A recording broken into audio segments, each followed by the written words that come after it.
মা বাবার লইয়া মা বাবার দোয়া লইয়া। হ্যালো গাইস, সালাম দিয়া। আসসালামু আলাইকুম। কেমন আছেন সবাই?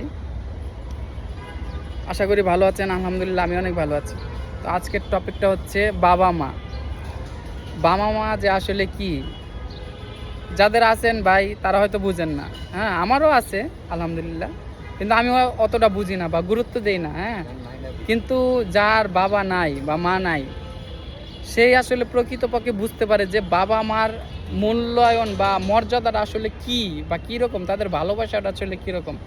কথা আছে ভাই যে দাঁত থাকতে দাঁতের মর্মতা বোঝা যায় না আসলে। হ্যাঁ, তো আমাদের এখন দাঁত আছে, আমরা বুঝতেছি না যে এই দাঁতের কাজগুলা কি বা দাঁতগুলা না থাকলে কেমন হয়। যাদের পুরা দাঁত নাই, মারি ফাঁকা, তারা আসলে বুঝতে পারে যে আসলে দাঁত ছাড়া কোনো কিছু খাওয়া যায় না বা চাবানোও কিন্তু যায় না।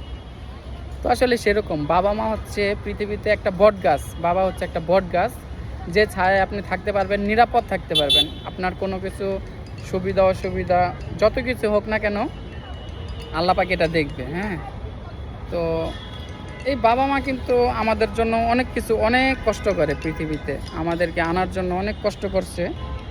হ্যাঁ, মামা ফোন দিছে। হ্যালো, এই তো আমি আছি ভালোই। ভালো আছেন নি?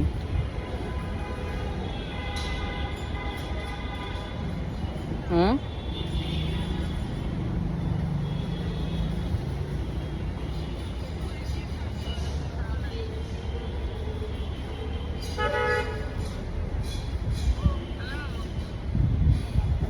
তো যেটা বলতেছিলাম যে বাবা মা পৃথিবীতে ভাই, বাবা মা থাকতে তাদের মূল্যায়ন করেন, তাদেরকে একটু সম্মান করেন।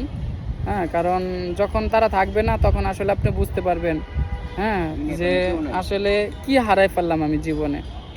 বুঝেন নাই ভাই? কারণ যাদের নাই একমাত্র তারাই বোঝে।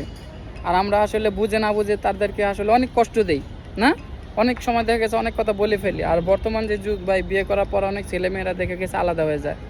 হ্যাঁ, তো আসলে ভাই এই কাজগুলো করা ঠিক না। কারণ আপনার বাবা মা কিন্তু অনেক কষ্ট করে আপনাকে এ পর্যন্ত লালন পালন করছে, বড় করছে, তাই না? কিন্তু আমরা আসলে বিয়ে করার পরে সব মেয়েরা আসলে এক না, কিছু কিছু মেয়েরা আসলে থাকতে চায় না শাশুড়ির সাথে, তাদেরকে সহ্য করতে চায় না। হ্যাঁ, অথচ এটা বুঝে না যে আমার স্বামীরে তো সেই কত কষ্ট করে বড় করছে বা লালন পালন করছে, নাকি? তো এই জিনিসগুলো আসলে আশা করি কেউ করবেন না। কারণ বাবা মা কষ্ট পাইলে আল্লাহ পাকও আল্লাহর আরশ পর্যন্ত কেঁপে ওঠে, নাকি? তো যাদের আছে ভাই, পৃথিবীতে দোয়া নেবেন, সবসময় সালাম দিবেন, বাবা মার সেবা যত্ন করবেন, বিশেষ করে এই শীতের সময়। হ্যাঁ, দেখবেন বাবা মার ঠিকঠাক মতো কিছু লাগতেছে কি না, জামা কাপড় বা সোয়েটার। বিশেষ করে গ্রামে যারা থাকেন তাদের ক্ষেত্রে তো অনেকটা বেশি শীত। আমরা তো ঢাকা, আসলে তেমন শীত নাই আমাদের, কি কাকা? তো তো অবশ্যই এটাই বলবো যে ভাই, যাদের বাবা মা এখনো বেঁচে আছে তাদের সেবা যত্ন করেন। আর যাদের নাই, আল্লাহ পাক নিয়ে গেছেন, তাদের জন্য বেশি বেশি করে দোয়া করেন, নাকি? কারণ আপনার এই দোয়াই তাদের কাছে পৌঁছে দিবে। হ্যাঁ, আপনার তো